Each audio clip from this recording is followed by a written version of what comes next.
Assalamualaikum warahmatullahi wabarakatuh. Apa kabar Ananda hebat kelas 4? Semoga kesehatan, keselamatan, dan kebahagiaan selalu menyertai kita. Semangat-semangat! Mari kita mulai kegiatan kita dengan berdoa sebelum belajar terlebih dahulu. A'udzu billahi minasyaitonir rajim. Bismillahirrahmanirrahim. Rabbi jidni ilman nafi'a warzuqni fahman thayyiba. Amin ya rabbal alamin. Teman, hari ini kita akan belajar tematik, tema 9, subtema 1, pembelajaran 3. Tujuan pembelajaran kita hari ini adalah siswa dapat menjelaskan sumber daya alam yang dimanfaatkan sebagai sumber energi dan jenis-jenis sumber energi. Perhatikan gambar berikut. Masya Allah, pemandangan yang indah ya. Dari gambar ini kita bisa mengetahui bahwa banyaknya jenis sumber daya alam yang tersedia di bumi kita, seperti matahari, air, angin atau udara, tanah, kemudian pepohonan, dan juga bebatuan. Sumber daya alam ini bisa dimanfaatkan sebagai sumber energi. Teman-teman juga masih ingat kan tentang pembelajaran dari sumber energi? Ya, kita pelajari kembali ya supaya semakin paham. Oke. Sumber energi adalah segala sesuatu yang ada di sekitar kita yang mampu menghasilkan suatu energi. Berdasarkan ketersediaannya, sumber energi dibedakan menjadi dua, yaitu sumber energi terbarukan dan sumber energi tak terbarukan. Sumber energi terbarukan ini selalu tersedia di alam. Jumlahnya banyak dan tidak terbatas, serta bisa dimanfaatkan secara terus-menerus. Contohnya matahari, air, angin, biomasa, dan banyak lagi. Sedangkan sumber energi tak terbarukan ini terbatas jumlahnya dan tidak selalu tersedia di alam. Bisa habis jika dipakai secara terus-menerus.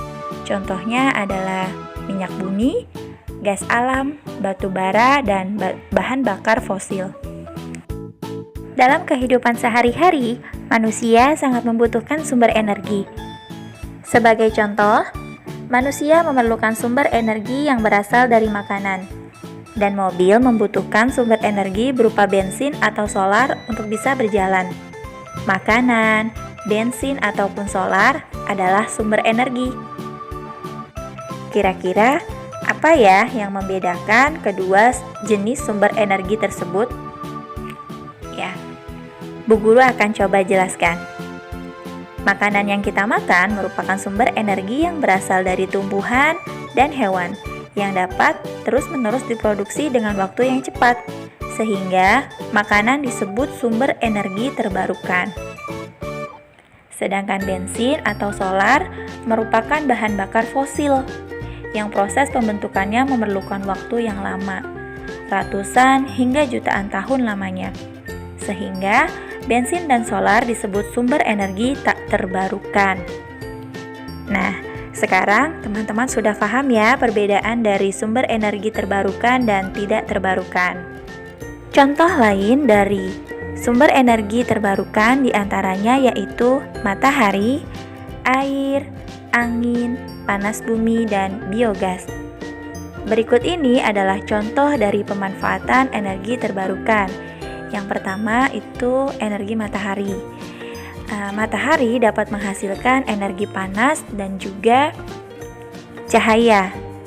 Ya, energi matahari dapat dimanfaatkan sebagai pembangkit listrik tenaga surya.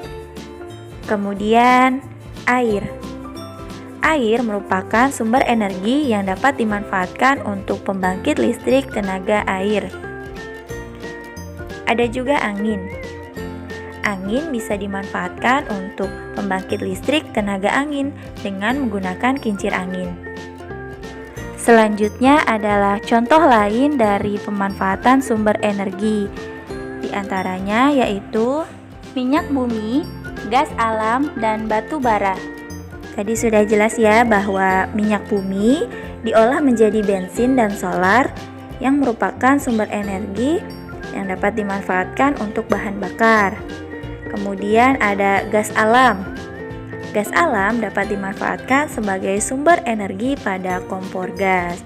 Ada juga batu bara. Batu bara ini dapat dimanfaatkan sebagai bahan bakar pembangkit listrik.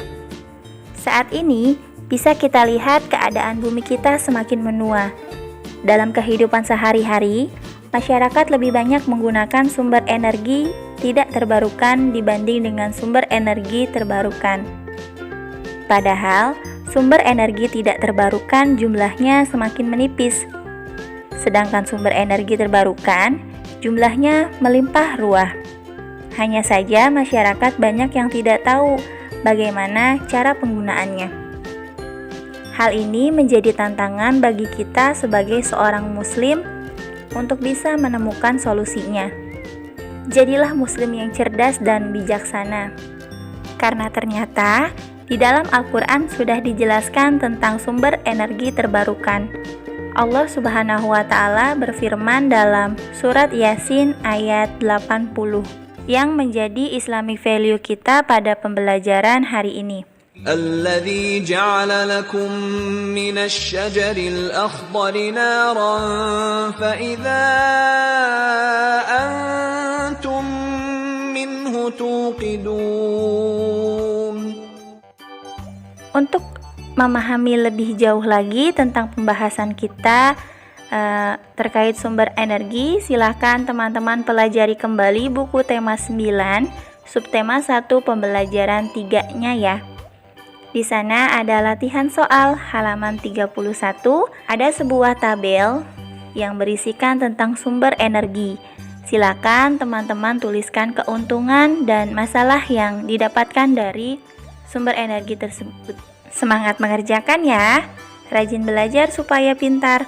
Sekian dari Bu Guru untuk pembelajaran hari ini. Mari sama-sama kita akhiri dengan mengucap hamdalah.